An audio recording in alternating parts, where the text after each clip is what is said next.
부모라면 자녀를 위해 꼭 설치해야 할 어플이 있습니다. 학교 폭력 등 자녀의 위험 징후를 미리 감지하여 부모님께 다 알려주는 자녀 보호 어플 스마트 보디가드. 자녀의 학교 폭력 징후, 심각한 고민, 실시간 위치, 유해 컨텐츠를 24시간 감지하여 다 알려드립니다. 미리 알면 안심할 수 있습니다. 부모라면 부모님께 다 알려주는 자녀 보호 어플 스마트 보디가드 하세요. 구글 스토어에서 스마트 보디가드를 검색하세요. 하늘이 내린 생명나무, 자연이 선물한 최고의 보약 가시오가피. 비만 예방, 해독작용, 감기능 강화, 알레르기 예방, 중추신경 안정 효능 등 수많은 효능의 치약산 병지망 가시오가피. 어떤 제품보다 신뢰할 수 있는 국민TV 조합원의 제품으로 폭스마켓에서 만나실 수 있습니다. 국민TV 함께하는 참 좋은 쇼핑몰 폭스마켓. 문의는 1566-5476. 검색창에 폭스마켓을 입력하세요. 폭스마켓.co.kr.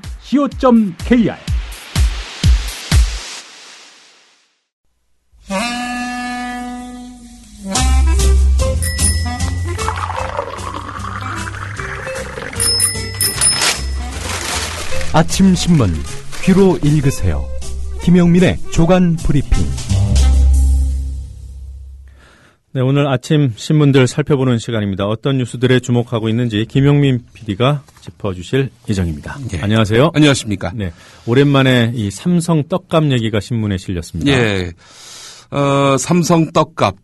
예, 뭐 오래된 사건이지만은 이게 지금의 뉴스가 될 수 있는 것은 황교안 법무부 장관이 연관되어 있기 때문입니다. 예. 오늘 한국일보 단독 보도입니다. 일면에 기사가 있는데요. 황교안 법무부 장관이 부장검사로 재직할 당시 성매매 사건 수사 대상이 올랐던 삼성그룹으로부터 1,500만 원 상당의 상품권을 받았다는 의혹이 제기됐습니다. 예.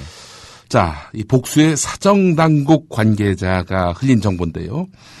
황교안 장관은 1999년 서울지검 북부지청 형사 5부장으로 있었습니다. 그 당시 삼성그룹 구조조정본부 임원들이 연루된 고급 성매매 사건을 수사했습니다.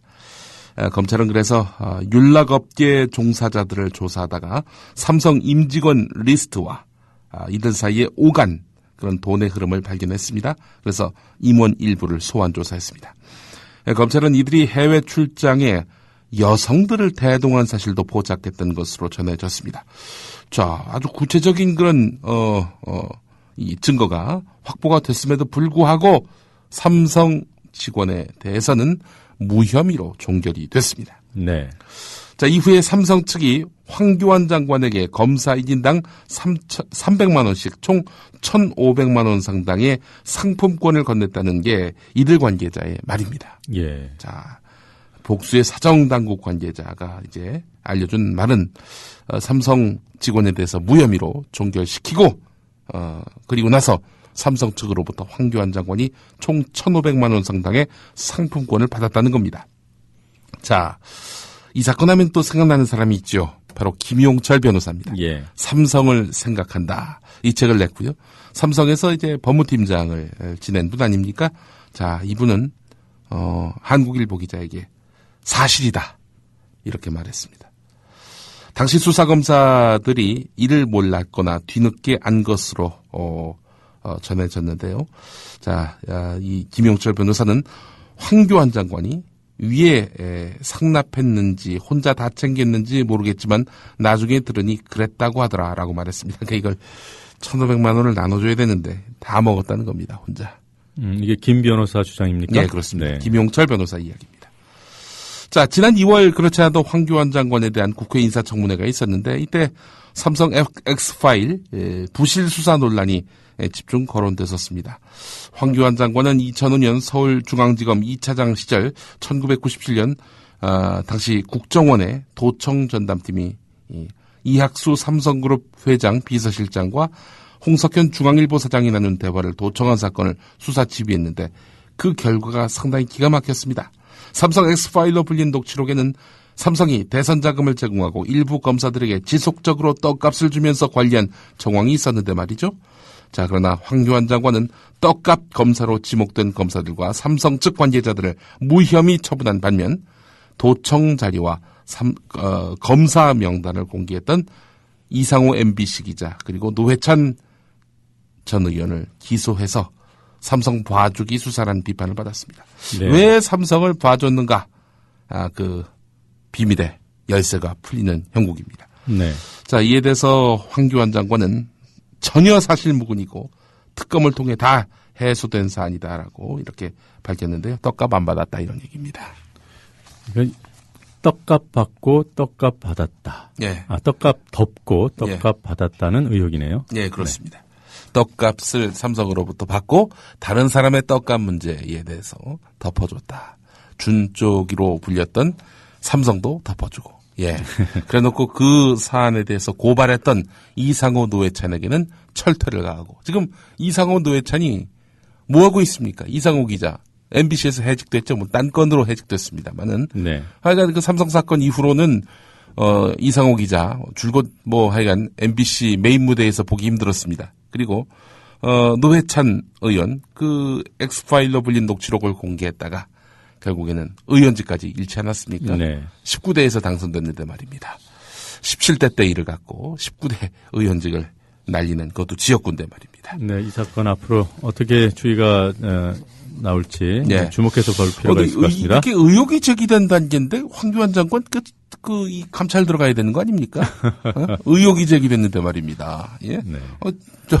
반응을 좀 봐야 되겠군요. 남은 그렇게 해놓고 자기는 그렇게 안 하면은 예. 박근혜 대통령의 반응을 보고 싶습니다. 글쎄 말입니다. 의혹이 제기됐는데 말이죠. 아웃시케이지. 예. 자, 앞서 소개해 주신 기사기도 한데 불법 정치 자금을 받아서 두 차례나 실형을 샀던 이 비리 전력이 있는 서청원 전 한나라당 대표가 이번 30일에 있을 재보궐선거 경기도 화성갑 지역구에 새누리당 후보로 나서게 됐습니다. 정치자금법을 두 차례나 위반해서 비리정치인이라는 낙인이 찍혔음에도 불구하고 서청원 전 대표를 공천한 것은 박근혜 대통령과 새누리당의 정치 쇄신 약속과 어긋나는 것이어서 여당 안에서도 정치 퇴행이다 이런 비판이 나오고 있지 않습니까? 예. 당헌 당규를 보더라도 이 비리 전력자에 대해서는 공천을 안 준다. 이런 부분이 아주 명문화되어 있는데 말입니다. 어제 이 내용을 소개해드렸는데 어제 공천 발표를 하면서 홍문종 사무총장이 했던 말이 있습니다. 개인적으로 착복하지 않았다. 개인적으로 착복하지 않으면 비리 전력은 문제가 없다. 이런 인식인 것 같습니다. 자, 홍문종 사무총장의 이런 인식을 보면서 참으로 참 어처구니 없다 이런 생각을 해보는데 홍문종 새누리당 사무총장과 관련한 한겨레의 단독 기사가 있습니다. 예. 홍문종 사무총장은요, 지금 국기원 이사장입니다. 국기원 아시죠? 태권도. 네. 국기 태권도에서, 국기원 이사장인데 이분이 새 집행부를 이제 꾸리고, 4개월 지났습니다. 근데 아직까지 이사회를 구성하지 못하고 있습니다. 뭐 이건 그렇다 치고 취임 2달 만에 1억 가까이 예산을 지출해서 개인 용도로 전용한 사실도 알려졌습니다. 그래서 태권도인들 사이에서 홍문종 이사장의 사퇴를 요구하는 목소리가 커지고 있습니다. 네. 자, 우선 인사 문제 한번 보겠습니다. 6월 17일에 이제 홍문종 이사장이 취임을 했는데 두 차례 이사회를 열었는데 이사진을 확정하지 못하고 있는 상태입니다. 홍문종 이사장이 선임한 이사 가운데 많은 사람은 태권도와 관련이 없거나 전력 과거가 문제가 돼서 이렇게 사실상 쫓겨나다시피 한 사람들을 이렇게 중용했다는 것이죠. 이사 11명 가운데 6명은 태권도인이지만 그 외에 정당인으로 김성회 전 국회의원과 친박연대 사무총장을 지낸 김철기 씨가 여기에 포함됐다는 겁니다. 여기에 지난 이사회에서 연임에 실패했던 군 출신 오현덕 전 국기원 행정부원장이 다시 이사로 등장했습니다. 또 새누리당 추천 이사가 또 2명이 포함됐습니다. 야, 정권 잡으니까 이래저래 전리품이 많군요. 예. 자, 돈 문제입니다. 홍문종 이사장은 7월 27일부터 8월 3일 7박 8일의 일정으로 미국 LA 출장을 다녀왔는데 라저 스타디움에서 열린 한국의 날 행사에 국기원 태권도 시범단을 출연시킨다는 명목이었습니다. 당시 홍문종 이사장은 개인적 친분이 있는 동료 새누리당 국회의원 2명과 수행원들을 일행에 합류시켜서 국기원 예산으로 이들의 비용을 냈습니다. 뒤늦게 무리가 빚어지니까 홍문종 이사장은 국회의원 2명의 비즈니스석 항공료와 숙박비에서 1,600만 원을 개인 돈으로 최근 반납했다고 하는데요. 자, 홍문종 이사장이 취임 직후에 관용차를 5천만 원이 넘는 고급 차량으로 바꾼 것도 지금 논란이 되고 있습니다. 전임 이사장이 쓰던 차를 거부하고 새로 대형 스포츠 실용차 SUV라고 하죠. SUV를 구입할 것을 지시했습니다. 국기원에서는 그래서 모하비를 구입했는데요. 이 차는 그런데 국기원이 아니라 홍문종 이사장이 운영하는 경기도 의정부에 있는 경민대학교에서 사용한 것으로 알려졌습니다. 내부에서 불만이 높아지니까 홍문종 이사장은 최근 이 차량을 국기원 업무용 차량으로 바꿨는데요.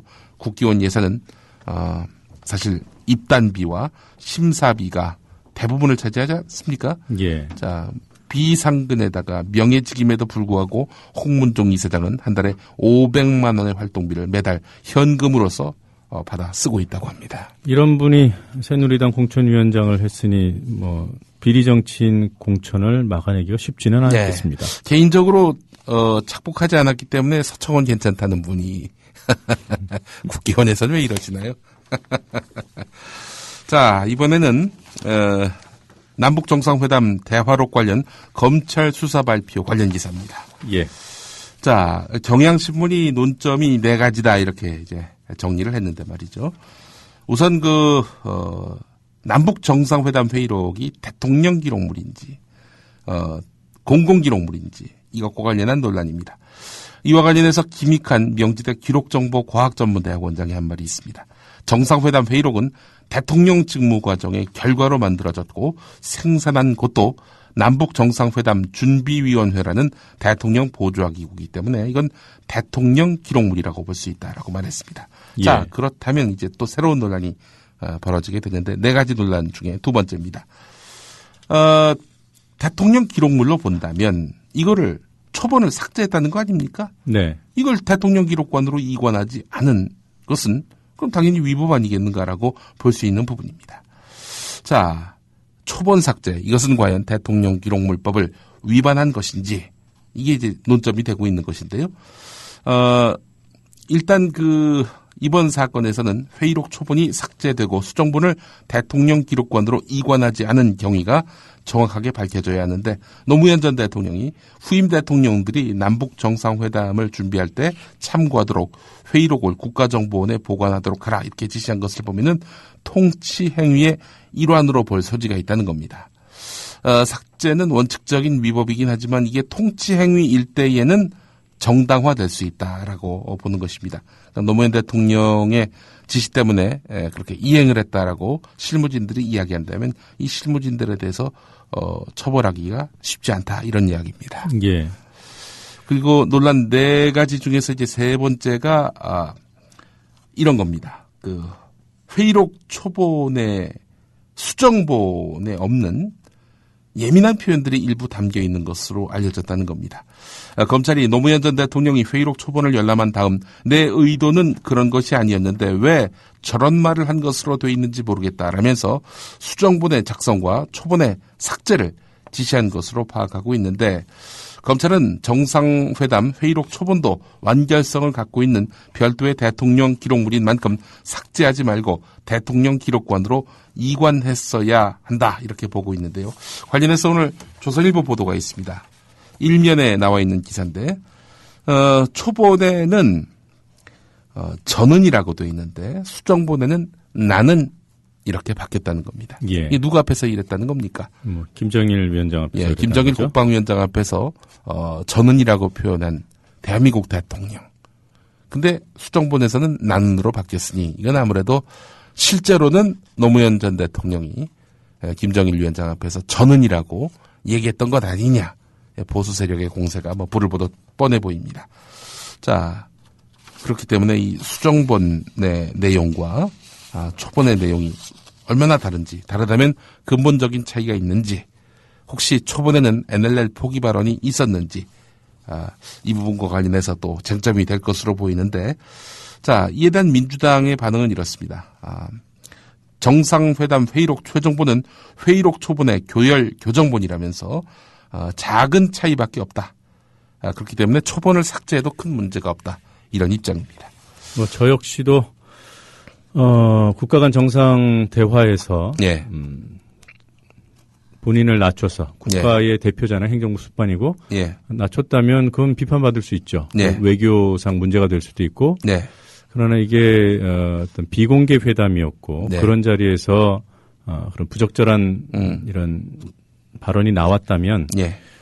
거기에 대한 평가는 예. 다른 정상들의 다른 곳에서의 대화, 예를 들면 이명박 대통령과 오바마 대통령의 정상회담이라든가 예. 이런 것도 우리가 모르잖아요. 그래서 정확한 비교해서 비판하기가 어려운 상황이고 예. 그리고 이런 비판이 가능한 부분이라 하더라도 이렇게까지 새누리당과 이 정부가 어떤 현안이 터질 때마다 이것을 가지고 사사건건 물고 늘어질 만한 그 정도의 사안인가 여기에 대해서는 좀 짚어봐야 될 것 같습니다. 예, 그렇습니다.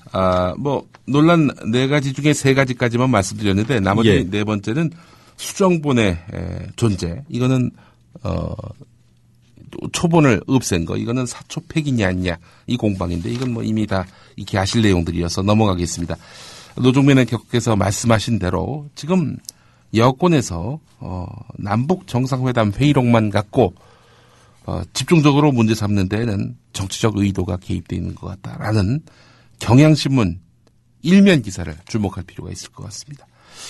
여권이 2007년 남북 정상회담 회의록을 그야말로 전가의 보도처럼 삼고 있다. 이런 얘기입니다. 어떤 위기 때만 위기가 닥치면은 그때마다 꺼내는 칼로 쓴다는 건데 네. 대선 2달 전에 일부 여론조사에서 야권 단일 후보 지지율이 박근혜 후보를 앞서는 걸로 나오니까 그때 정문원 의원이 NLL 포기 발언을 최초로 제기했었습니다. 대선 막판 뭐 그야말로 혼미 상태 아니었습니까? 단일화가 됐었고요.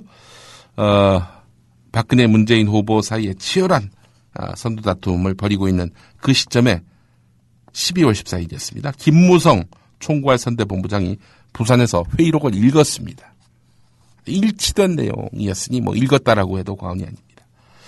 자, 그리고 새누리당은 남북 정상회담 회의록 공개 요청을 거부한 원세훈 국정원장을 검찰에 고발하면서 압박했습니다.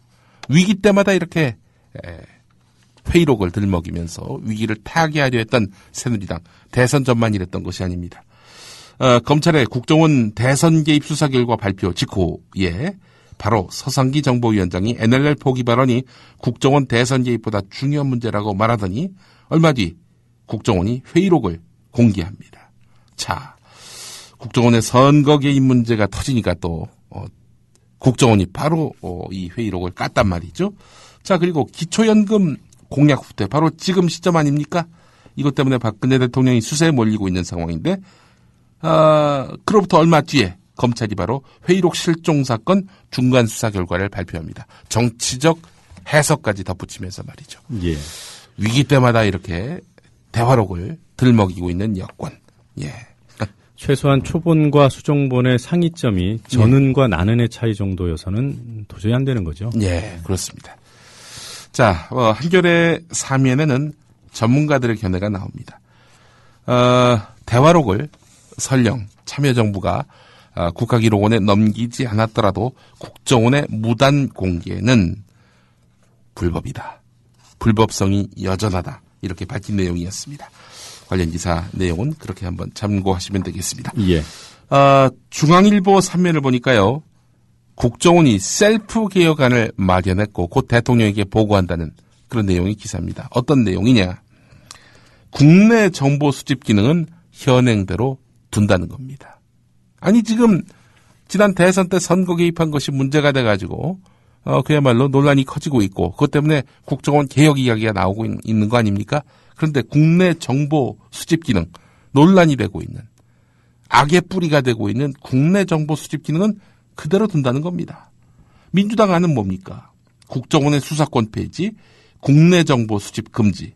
뭐 그야말로 국정원 해체에 버금가는 강력한 개혁을 요구하고 있지 않습니까?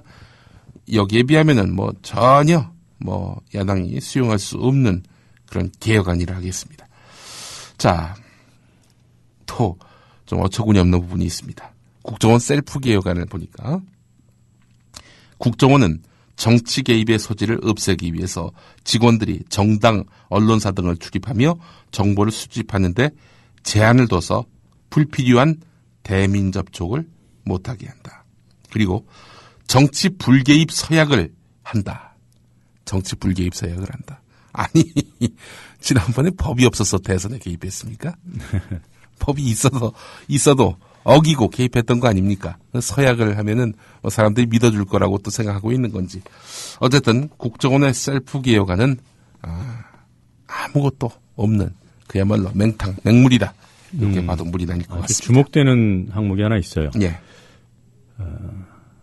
계급 정년 연장에서 정치적 외풍을 차단한다. 계급 정년이 이게 어떤 개념인가요? 예. 정년 연장으로 보이는데 말이죠. 예. 하여튼 이 셀프 개혁 기대했던 만큼의 내용을 담고 있습니다. 예. 자, 청와대를 상대로 해서 항명을 벌였던 진영 장관 왜 그랬나? 국민일보 3면에 관련 기사가 있는데요. 진영 전 장관이 박근혜 대통령 사표 반려에도 불구하고 사의를 고수할 수밖에 없었던 배경에는 자신이 반대한 안을 마치 찬성한 것처럼 청와대가 윤색한 데 대한 억울함이 깔려 있다는 겁니다. 그래서 박근혜 대통령을 만나서 문제를 설명하고 싶어도 면담이 이루어지지 않으니까 더 이상 선택의 여지가 없다고 판단했다는 겁니다. 물론 청와대는 부인합니다. 면담 신청 받은 적도 없는데 무슨 소리냐 이렇게 나오고 있는데 말이죠. 자, 어쨌든 이런 항명 과정에서 보여준 청와대의 인사 난맥상, 또 조직관리 난맥상, 그거는 변하지 않는 문제가 될 것입니다. 네, 조금 전에 그 국정원 셀프 개혁안 중에 그 계급 정년 연장 부분이 말씀대로 직원들의 정년을 보장하는 내용이네요. 그렇죠. 그동안은 직급별로 몇 년 안에 승급을 하지 못하면 자동 퇴사하도록 돼 있는데 그 제한을 풀어버리는 겁니다. 이제 이런 거죠. 만약에 정년을 보장해 주면은 내가 이 정권에 충성할 필요가 뭐가 있어. 네. 이렇게 생각할 수 있기 때문에 이거를 이렇게 제가 볼 때는 이것이 핵심입니다. 이런 걸 개혁하라고 했나요? 예. 박근혜 대통령이 개혁 주문한 그런 저간의 그 맥락도 한번 좀 짚어볼 필요가 있을 것 같습니다. 자, 이 박근혜 대통령 대선 공약 중에 고위험 임산부 경비 지원 이런 것들이 있습니다. 2011년 기준으로 대한민국 모성 사망률, 그러니까 임신과 출산으로 인한 사망률은 17.2명입니다. 경제협력개발기구 OECD 국가평균 9.3명보다 2배나 높습니다. 임신 연령이 고령화되면서 출산 전으로 숨지는 산모가 늘어난 것이 주 원인이 되고 있는데요.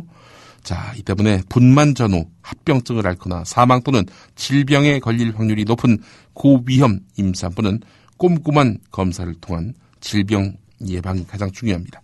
자, 이에 대해서 박근혜 대통령은 지난 대선 때 고위험 임산부를 체계적으로 관리할 수 있는 고위험 분만 통합 치료센터를 공약했고, 이를 위해서 2014년 예산 반영 및 사업 확대 지원 계획을 밝히기도 했는데 내년 예산 보니까 전액 삭감했다는 겁니다. 전액 삭감.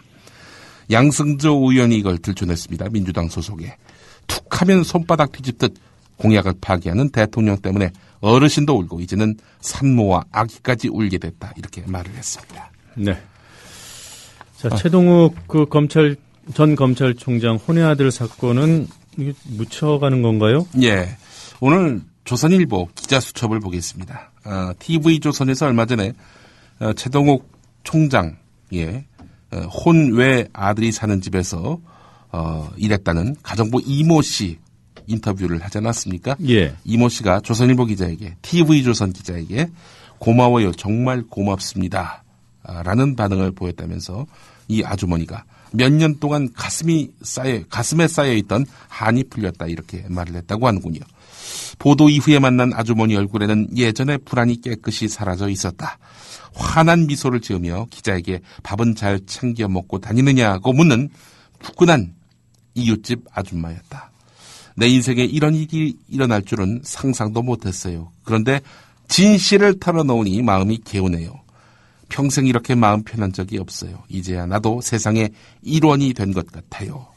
집으로 돌아가는 아주머니 발걸음은 새털처럼 가벼워 보였다. 이런 기자 수첩이었습니다. 최동욱 총장 혼외 자녀가 있다는 것이 진실이다라는 것들을 참 새털처럼 가벼운 기자 칼럼입니다. 이 조간 브리핑을 할 때마다 제가 진행자이기 때문에 가급적 자제하고 마음을 다스리려고 하는데 왜 이런 것들만 갖고 와서 이거 소개를 해주는 겁니까 도대체? 여기 보세요. 내 인생에 이런 일이 생길 줄은 상상도 못했어요. 저는 이 문구를 딱 보는 순간에 이현준 기자께서 TV조선 기자가 내 인생에 이런 취재를 할 줄은 상상도 못했어요. 이렇게 들렸습니다. 애너그램을 한번 돌려보시죠.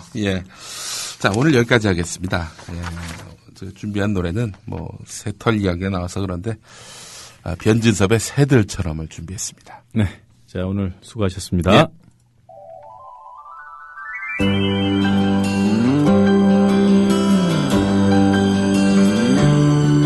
열린 공간 속을 가르며 달려가는 자동차와 내일은 YTN 노종면 노조위원장을 비롯한 6명이 해고된 지 5년 되는 날입니다. 기사를 찾아봤습니다. 당시 YTN 해직 사태를 가장 열심히 보도한 언론은 바로 YTN이었습니다. YTN이 80일 넘게 낙하산 사장 반대 투쟁을 벌이고 있는 노조원들을 무더기로 해고하는 등 대규모 징계를 단행했습니다. 이에 대해서 노조가 투쟁 수위를 높이고 언론계가 연대에 나서면서 YTN 사태가 새로운 국면을 맞고 있습니다. 언론사에서 기자가 무더기로 해고된 것은 1980년 전두환 정권의 언론 통폐합 사태 이후 처음입니다. YTN 사태는 전체 언론계로 확산되고 있습니다. 전국 언론노동조합은 YTN의 조합원 징계를 전체 언론인에 대한 선전포고라고 규정했습니다. 총파업을 포함해서 YTN 낙하산 사장을 저지하고 또 해고 무효를 결과를 만들기 위해서 총력 투쟁을 할 계획이고 YTN 싸움이 결과적으로 언론 장악을 저지하는 싸움의 중심이 될 거라고 생각합니다. 노조가 낙하산 사장을 반대하면서 시작된 이른바 YTN 사태가 내일로 100일째를 맞습니다. 사태 장기화에 따른 피로와 사측의 중징계에도 불구하고 노조는 낙하산 사장 출근 저지를 석 달 넘게 계속하고 있습니다. 권영희 기자가 YTN 노조의 하루를 함께했습니다. 공정방송 하자더니 낙하산이 웬 말이냐 방송 독립 즉시 YTN 노조원들은 하루를 좀 더 일찍 시작합니다. 대선 후보의 특보 출신 사장에 대한 출근 저지가 오늘도 계속됩니다. 공정방송을 위한 결의는 취재 기자들의 출입처에서도 식지 않습니다. 해고된 6명의 기자뿐만 아니라 33명 노조원들이 모두 징계가 철회되어야 하고 또 공정방송 사수의 의지를 담아서 이런 검은색 넥타이를 메고 취재에 임하고 있습니다. 시청자들을 맨 앞에서 만나는 YTN 앵커들도 사태가 하루빨리 해결되길 바라고 있습니다. 저희가 이루고자 하는 것은 오직 하나, 공정방송, 언론 독립뿐입니다. 방송을 통해서 저희 이런 결연한 의지를 나타내기 위해 이렇게 입었고요. 많은 분들이 이해해 주시고 또 지지해 주시리라 믿습니다. 이미 100일을 견뎌왔고 앞으로가 더 험난할지도 모르지만 공정방송을 위한 YTN 노조의 희망의 노래는 오늘도 멈추지 않습니다. 자기 회사 사장을 비판하며 그 사장을 가리켜 낙하산이라 말하고 대선 특보 출신이라고 서슴없이 규정하고 보도했던 YTN. YTN 노조는 구본홍 씨가 사장 물망에 올랐을 때부터 강력히 반대했습니다. 대선 당시 이명박 후보의 특보를 지낸 인사로는 공정방송을 담보할 수 없다는 주장입니다. 후보는 사퇴하라. 후보는 사퇴하라. 당원들 인정하지 않는데 어디로 오십니까? 들어가세요. 방송통신위원회에 대한 국정감사에서 여야 의원들은 YTN 낙하산 사장 논란 등을 둘러싸고 열띤 공방을 벌였습니다. 여야는 그러나 YTN 사원들에 대한 대량 해고는 잘못된 일이라며 한 목소리를 냈습니다. 놀라운 사실은 YTN 해직 사태를 강도 높게 비판했던 사람 중에는 박근혜 대통령 최측근인 이정현 현 청와대 홍보수석도 있었다는 점인데, 그들이 얼마나 피나는 훈련을 받고 그들이 또 일선에 와서 기자 생활하면서 밤늦게까지 얼마나 고생하는지 압니다. 이에 대해 구본웅 씨는 대량 해고 사태가 무자비하다고 표현할 것은 아니라고 말했습니다. YTN 이승훈입니다. 노정면 YTN 노조위원장 등 조합원 6명에 대한 회사의 해고 조치가 위법해 무효라는 판결이 나왔습니다. 재판부는 YTN은 뉴스 전문 방송사로서 공정보도의 원칙을 준수해야 한다며 노 위원장 등이 특정 선거 후보를 지지한 사람이 대표이사에 선임되는 것을 반대한 것은 정치적 중립을 지키려는 동기에서 비롯된 것인 만큼 해고 조치는 부당하다고 밝혔습니다. 결국 YTN 보도대로 YTN 해직 사태는 부당했고, 결국 1심 판결에서는 해직이 잘못됐다는 판결이 나오지만 YTN은 보도를 안 하는데, 이때는 YTN 새 사장으로 배석규 씨가 앉게 된 이후, 이렇게 후배들 죽이고 사장 자리 차지하고 싶으세요? 웃기지 마지마. 웃기지 마지마. 네, 뉴스 전문 채널 YTN이 6년 연속 가장 공정한 미디어로 선정됐습니다. 언론학자들이 평가한 이번 조사에서 YTN은 신뢰받는 미디어와 유용한 미디어 부문에서도 최상위권에 자리했습니다. 웃기지 마지마. 웃기지 마지마.